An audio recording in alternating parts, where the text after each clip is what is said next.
So this is a Dr. Girish Vaishnav oration. Just I want to highlight the Dr. Girish Vaishnav sir. Sir has dedicated his life to the pursuit of knowledge in the medicine. He completed his MBBS way back in 1959 and MD in 1963, both with a gold medal. He married to Srimati Uma Shiva Vaishnav, who supported him fully professionally and socially as a true Ardhangni.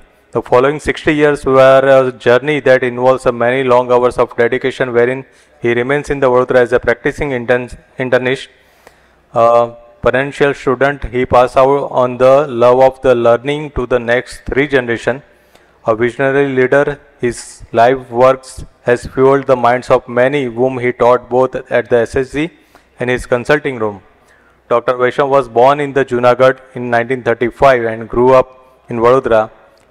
His humble nature and the keen sense of inquisitiveness helps him spread his wings so that he would seek out the stalwarts and learn from them at every opportunity possible. From the 2 universities in the UK in his early days to repeated visit to the US throughout his career, to attend every lecture possible in the universities and the conferences.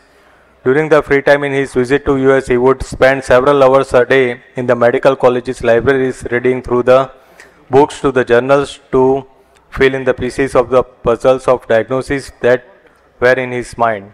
Throughout his entire life, he subscribed to NGJM journals among the other journals and found the answers to many of his clinical dilemma amongst its pages. Many today may not understand what it would be like to spend most of one's medical career without the help of the internet that we have all gone through. And however, even with the knowledge at our fingertips, we may never achieve the depth and the vast understanding that he was able to gain only due to his innate humility and the passionate for the medical science. Of course, with childlike enthusiasm, he learned the computer and internet as well, but continue his tradition reading alongside. And many today remember him as a teacher or as a gentle, mild-mannered person or the gentleman. But if we are to learn from him, it may be something beyond the pages of any medical textbook. The respect for others' time, the honor of a promise, the deep empathy for the people, immense sincerity to one's profession, and the joy of keeping an open mind. So this is all about the Dr. Girish Vaishnav sir. He is no more with us, but we have his family member right now with us, and I would like to felicitate and honor his family members also. So I request Dr. Kamaldeep sir and Dr. Akash Singh sir to invite his family members and felicitate them. Mona madam is there on the stage. So can I have the memento please?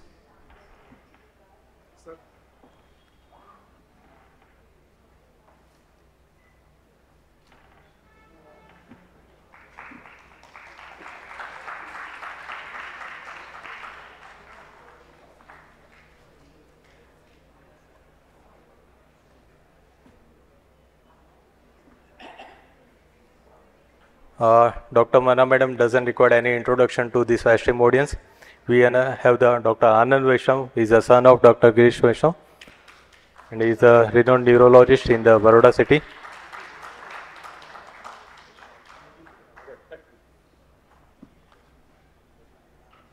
So, as Barodians, this is a very emotional moment for all of us, especially the family. I do agree, because sir would be on the first rows with us for so many years.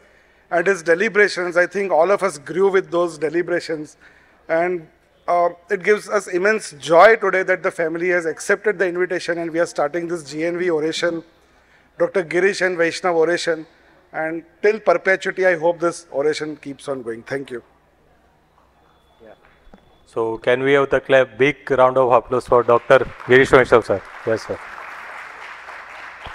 And now I would... And I don't think that the state of Gujarat will ever see another G. N. Vaishnav, sir. I believe seniors will agree to me. So I would like to invite the orator for this oration, Dr. Narsingh Verma, sir. Sir, please.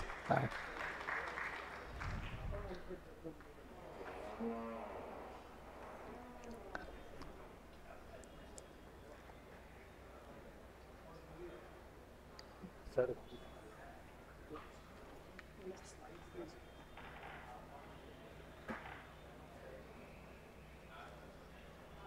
Yes, sir. And for this, we welcome all our chairpersons to present him the medal.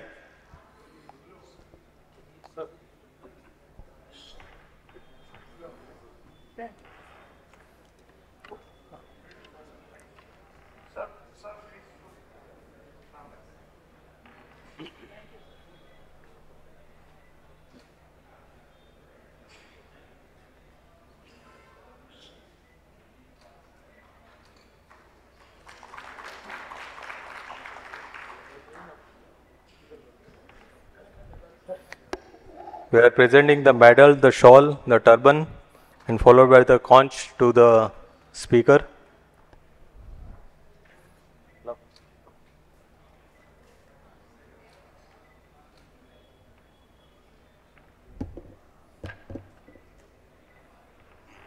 So meanwhile, I am introducing the Dr. Narsingh Verma sir. He is a MBBS, MD, FRCP, London, Edinburgh, USA, FIACM, FICN, FAMS, FIMSA, FRSSI.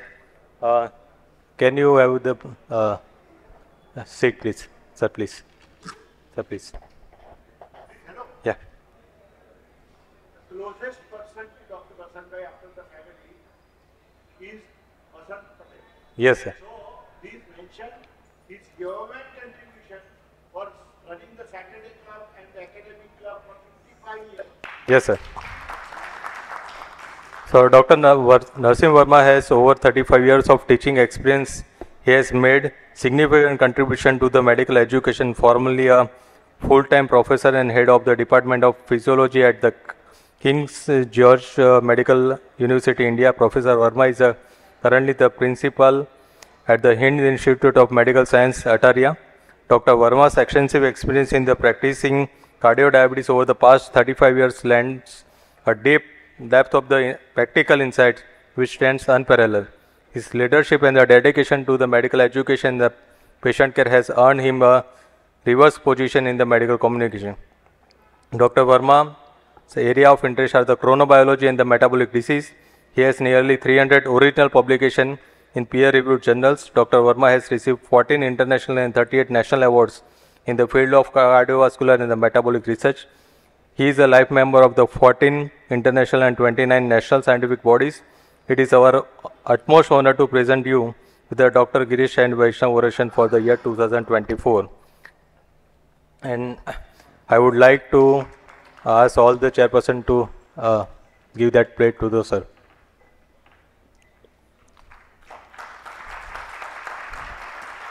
And I invite the sir for the lecture. Yes, sir, please.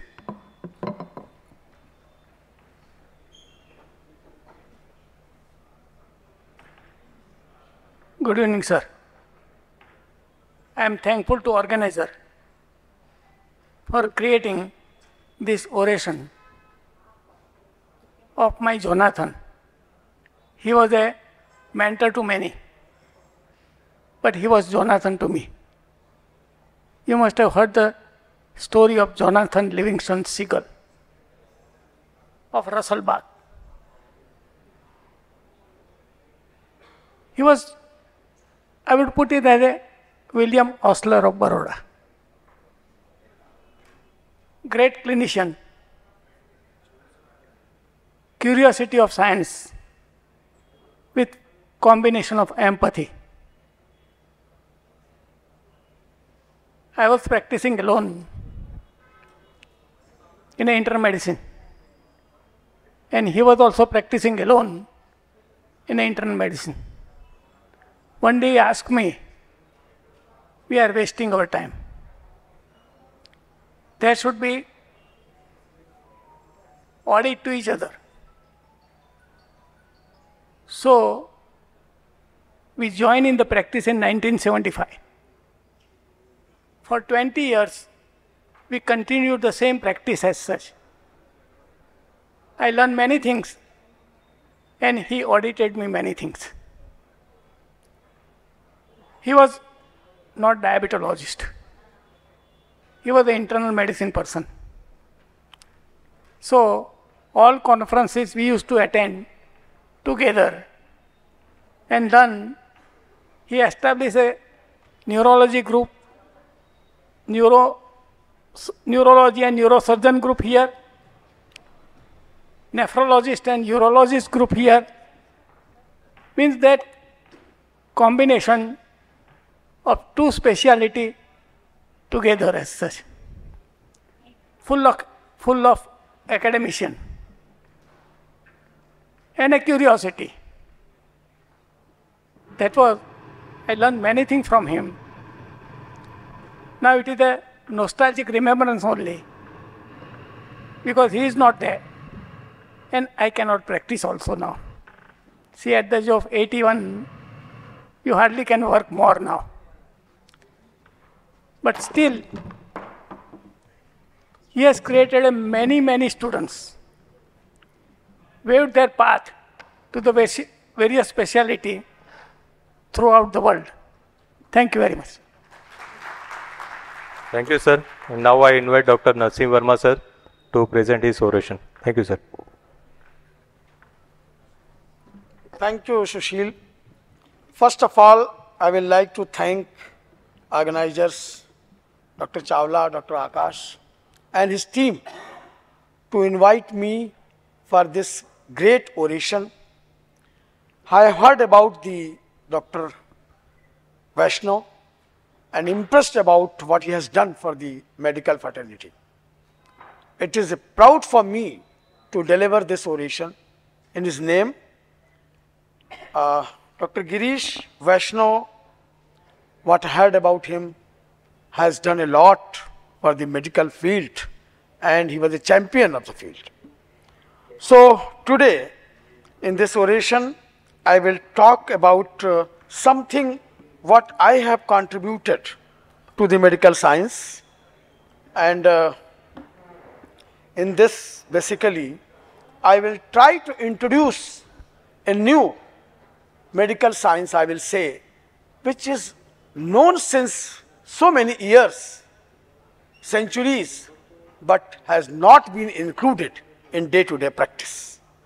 So he is Dr. Franz Halberg. I think some of you might have heard about him, and everything changed in my life after I met him in 2004. Dr. Franz Halberg is called as father of American chronobiology, and he was the person who gave the term circadian rhythm. Before him, it was called as diurnal rhythm, but he coined the term circadian.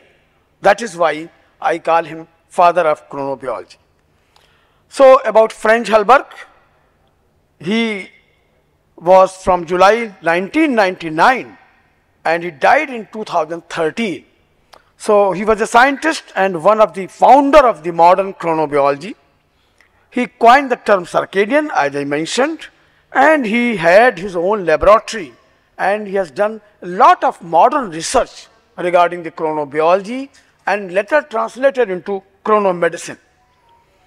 In India, this journey has been supported by one of my mentors, Professor Kamlakar Tripathi, who happened to be president of the society which I own, Indian Society of Chronomedicine. He is here and you will hear him after me.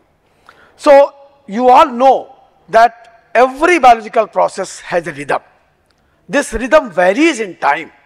It may be even fraction of second, or it can be in minutes, seconds, hours, weeks, or 24-hour circadian rhythm, ultradian rhythm, even circaseptan rhythm, or circannual rhythm, 1 year rhythm. So every biological process is a rhythm, and some of them are known to us, some of them are still, we are searching them. Circadian rhythm is 24-hour rhythm. So all the physiological processes which have a 24-hour rhythm fall under this circadian rhythm, and this is governed by the body clock. and every physiological mechanism has a particular circadian rhythm. You think about a particular physiological process, you will find that at a particular time the peak is there and another time you can have a nighter. So it depends.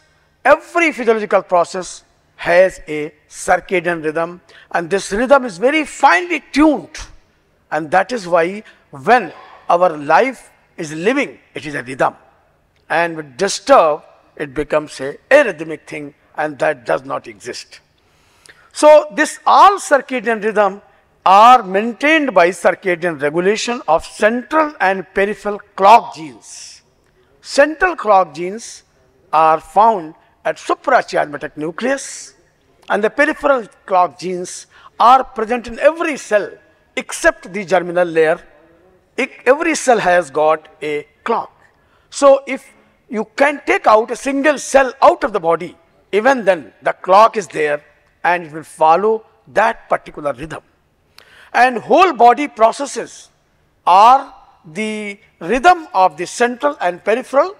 The central clock gives the direction and peripheral clocks are following them. This is the rhythm. When the peripheral clock genes do not follow the central clock one, then it becomes arrhythmic thing and dysregulation of the rhythm. And we chronomedicine persons think that this is the most important cause of development of any metabolic disease or even any other disease. The most important cause which has been neglected is arrhythmic or disturbance of the rhythm of central to peripheral clock.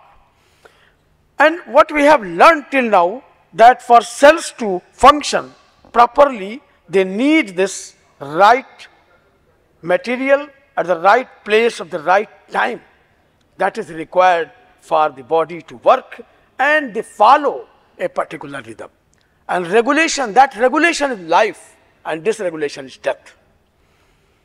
Circadian desynchrony, we call it circadian desynchrony, when the peripheral clock genes are not following the central one, and this has been said to be most important cause of the disease at present. At present time, this is most important, and this is the important region of developing a lot of diseases which are common these days. They have not been common in the past. So this dysynchrony between and among the SCN, suprachiasmatic nucleus, and the various oscillators in peripheral tissues which are present everywhere are the result of the circadian associated melodies, and the previously travel across the time zone was important one, but today we have a lot of social commitments which are changing and they are causing this dysynchrony.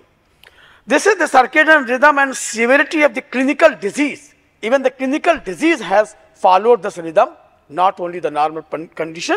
And Michael Slowacki has done a lot of research in this, and he has been able to find that worst of times. At that particular time, particular symptom is worst, and that can help us to find out disease even by clinical history. At that particular time, the symptom is worsened. It hints that particular disease. So by studying this in detail and including this in our day-to-day practice, during the history, if we take this circadian history, we can diagnose so many diseases very early and even without investigation. Later on, investigation can confirm them. So as you see here, a lot of symptoms are shown here which are worsening at that particular time, ranging from the gouty attacks to COPD and other symptoms. They are having worsening at particular time. So this circadian rhythm is basically amalgam of various hormonal actions, but these two hormones are very important, which are the cortisol and melatonin. As you all know, that melatonin hormone, when it is secreted and at its peak, we go into sleep. And the time of melatonin secretion is varying from pupil to pupil, and it is also varying from time to time. And most of the time, when we are not sleeping at particular time, the melatonin hormone secretion will be different. So it is the melody of the melatonin versus the cortisol which decides all of them. These are the two important hormones. All the other hormones are also there, even growth hormone, testosterone, they are also there, but the most important are these two hormones. Then the level of both insulin and counter-regulatory hormones which are responsible, they are work against the action of insulin, are influenced by a circadian rhythm. So circadian rhythm also changes the regulation of these two hormones, and the counter-regulatory hormones which include glucagon, epinephrine, growth hormone, cortisol, they raise blood glucose levels when needed, and this is again following a circadian rhythm. During night time, when cortisol secretion increases, that is surge in the amount of growth hormone and cortisol, followed by a surge in cortisol, which increases blood glucose productivity by the liver. So liver is producing even in night more glucose when the cortisol level rises. In people who don't have diabetes, these processes are offset by increased insulin secretion at that particular time. But those who are having diabetes, the insulin will not be secreted at that particular time, and then lot of problem will occur. So a healthy clock versus a disrupted clock is the main curse of the problem which we are facing. A healthy clock is designated by all this which are written here, and the disrupted clock is again, and most of the time a diseased person has a disrupted clock while healthy person has a healthy clock. Basic metabolic regulators are there like the circadian clock components along with the nutrient sensing pathways. So basic cues which can change this rhythm are basic one, the light and the darkness. After that, the most important is nutrient sensing mechanism or nutrition or nutrients. They can also change this rhythm. And then a lot of other things like endocrine hormones, transcriptional regulators, cell autonomous signaling modules and enzymes, they can also affect and change the rhythm. And that is why most of diseases are because of this disrupted rhythm. Erratic eating patterns in Indian adult is very, very common, and there are few survey based studies in India which has said that 40% expansion of India's fast food industry year by year. Every year they are increasing at 40% rate, and it is expanding. Even after a lot of education, still it is rising, and modern India has a larger variety of food ranging from home cooked, home delivered, carry out eating places and restaurants because of changing social criteria like great taste and other parameters. And one important parameter is the fifth taste. So all this is contributing to the changing pattern of nutrition in my country. We would do a lot of good if we would bring the variation in the function of the body in harmony with the timing and dosing of drugs. This is another area where we can have the time dose of drugs that will have less side effects. Not only that, less dosing will be required. Factors which can affect the circadian rhythm include the food, meal timing, and the GI pH, the intestinal motility, digestive secretions, intestinal blood flow. All these will have an impact on the drug delivery as well. The light, the timing of the exposure to light, and the length of the exposure, and intensity and wavelength of light. This has been seen that the blue light is most dangerous. It is even hurting the retina. A lot of studies have shown that the blue light is maximally hurting retina. Studies to management of circadian rhythm and metabolism, I have tried and had some studies in my own chronobiology lab. They will continued 7-day, 24-hour monitoring required in messer hypertension and other variety of the diseases where the variability is responsible for disease. And this was done in the lab by doing ambulatory blood pressure monitoring for 7 days, not for 24 hours, 48 hours, 7 days monitoring was done. And in that monitoring, the chat was possible. Chat is circadian hyperamplitude tension. which we can know only by 7 days. Why 7 days? Because Monday is not Thursday and Friday is not Sunday. Every day, person has a different action, so blood pressure will vary at different rate. And then other studies were done, the sampling rate influences measures of blood pressure variability and ambulatory blood pressure monitoring in ABPM. It is the rate of sampling which is very important. One can have the reading every hourly, every 2 hourly, every half hourly, and that sampling rate becomes very, very important. That was published. And then the effect of time restricted meal intake on anthropometry and the biochemical parameters was done, and it is again published. Then the comparison of day-to-day blood pressure variability in hypertensive patients with type 2 diabetes mellitus. The type 2 diabetes mellitus patients were having more variability in comparison to those who were not having type 2 diabetes. So basically the different study models were done, and we try to formulate and try to find out the answer of most of the circadian disorder rhythms. And this study particularly regarding the oxidative stability of the flaxseed oil was done, and we were able to file a patent, and patent was awarded to us regarding the omega-3 fatty acids of the flaxseed oil and making them stable by a particular mechanism so that it can be used for lowering the LDL as well.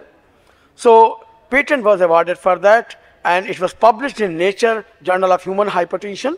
And then we had the Journal of Human, this particular topic, effect of essential fatty acid blend on circadian variation of ambulatory blood pressure in patients with essential hypertension and coronary artery disease. It was again published in Journal of Human Hypertension, and here the study was done to see the effect of this particular oil on the patients who are having the variability. We had the variations in 7-day, 24-hour circadian patterns of ambulatory blood pressure and heart rate in type 2 diabetic patients, and again this was published in JDI. And here we were able to show that chat is more common in type 2 diabetes patients. Circadian hyperamplitude tension was more common, and if we can do the pharmacotherapy, and by that we can address the sympathetic overdrive during night time, then we can reverse this chat. So that was another finding, that even the reversal of chat is possible by using pharmacotherapy at the evening time. In the evening time, we give a drug which can produce the during night time, which can produce the patients having drop in blood pressure. That can help in reversing chat. Then the reversing the time of possibility through the chronobiology effect of time restricted meal was done, and here we did it in around 200 patients at KG Medical University. And then the circadian hyperacute tension in 7-day 24-hour blood pressure profile of the normal and hypertensive subjects was done in type 2 diabetes patient. Again, it was published. Then the influence of melatonin on circadian pattern of blood pressure and autonomic regulation of cardiovascular system with coronary artery disease. This was done at Lari Cardiology, and at that time it was very difficult to find melatonin. Today you have melatonin tablets available. At that time, when this study was funded by ICMR, I had to purchase melatonin and produce own capsules, because at that time only one formulation was available from Aristo that was having melatonin plus alprazolam. Only melatonin was not available at that time. After that, a lot of companies came. Now you have a lot of melatonin supplementation in the spray form, the tablet form, and other forms melatonin is available. But at that time, I ordered a company to make the melatonin, and this melatonin was given, and it was the study which was done, the crossover study. Two groups were made, and they were crossover of melatonin given, and then the group which was not given melatonin was given the drug. And we were able to show that melatonin can have a good impact on the inflammation produced in this particular type of patients. Then the reproducibility of blood pressure indices was done again in the autonomic regulation during different phases of reproductive cycle in premenopausal and postmenopausal women and their correlation with gonadal hormone melatonin at sleep-wake cycle. This was done to show that what is happening in the variability of these patients of the premenopausal and postmenopausal patient. Again, it was funded by ICMR. Then the evidence of the benefit of time-restricted meal was shown by this particular study on TRM. We were able to show that TRM can have the effect on A1C, fasting, prandial, lipid profile, especially triglycerides and HDL by doing the TRM. And we followed these patients for 1.5 years. That showed that in beginning of 6 months, the TRM was very effective. After that, the effect weaned off.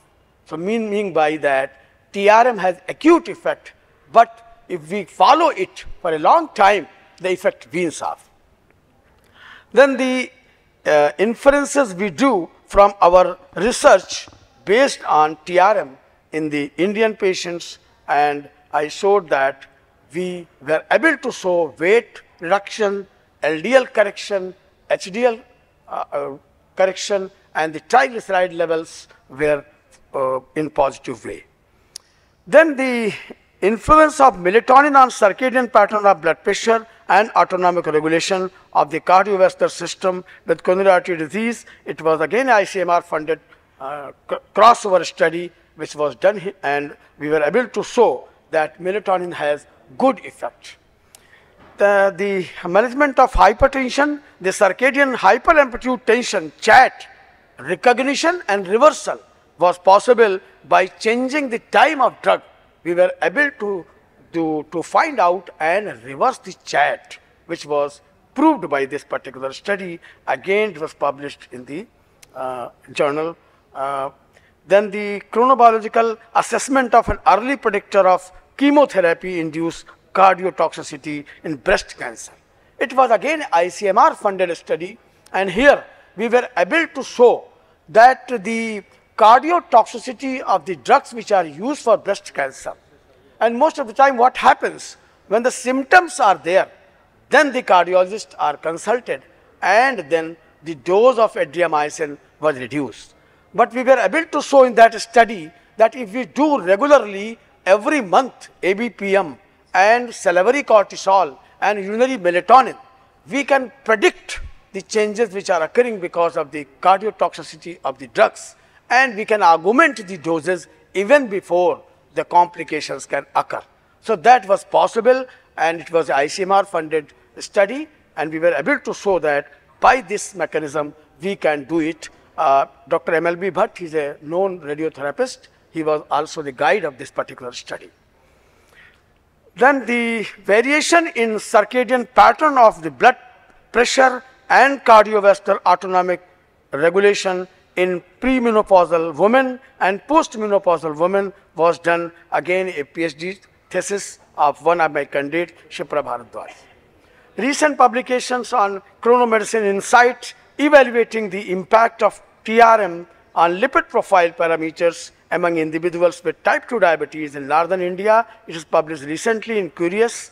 And another one, the impact of TRM on glycemic control and weight management in type 2 diabetes was published. So basically we were able to show that TRM works at least for 6-7 months, and then we have to more intense TRM is required to have the similar effect.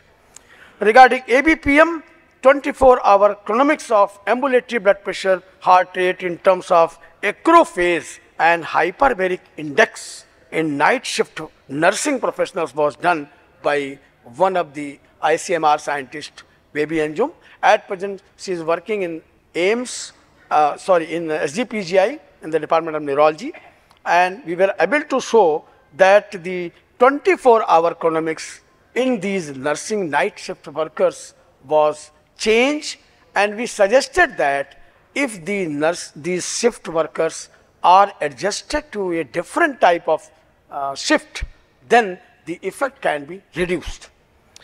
Whether book was published in chapter of the book was published, Exposure to Blue Light, a regression in child development was published in Understanding Child Prenatal to Adolescent and it is a published book on Walnut publication. So we are working in the field and also invite our clinician friends to have their studies on related to that. It has been shown that even the setup of ICU requires a lot of chronobiological knowledge. During ICU setup, if we have the lights during the daytime, that worsens the outcome of patient. So in ICU, in daytime, there should be more light. During night time, there should be dim light. That favors the outcome of patient. This has been shown. And the new ICU setups are being made according to this chronobiological knowledge. So social significance of our research has been that we advise our patients to rise with sun and rest with sun. And the working hour management is very important, and the patient should be advised regarding the working hour management and how they can not compromise to the curtailment of sleep. So basically, another one was the chrono diet. For metabolic circadian rhythm maintenance and regulation, one should adopt this chrono diet. And remember that time is money, it was said by Benjamin Franklin, but today we say that remember that time is health. So everything in health is changed by the time. So finally, we'd like to end here by saying the take-home message. The association between type 2 diabetes and circadian disruption is clear, but proper clinical guidelines should be implemented and the clinical practice must adopt them. The recent evidences indicates simply changing the timing of feeding can change a lot of things, and I personally have seen in last 20-30 years that this has a lot of meaning. Taken together, circadian rhythm in humans are regulated by complex multi-level circadian oscillator system that undoubtedly provides an advantage for a human health and essential for maintaining the process of metabolic control. So that we have to think in our clinical practice. This system becomes disadvantageous when lifestyle factors impose time constraints that produce circadian disruption. So we have to adopt the ways how we can minimize this. And in this regard, understanding the molecular and physiological mechanisms responsible for circadian disruption associated risk of type 2 diabetes warrants further research, and how we can nullify, we can reduce this effect, that is the question of research. Thank you. Thank you very much.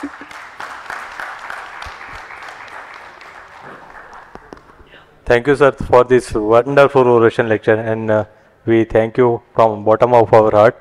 Big round of applause for the sir.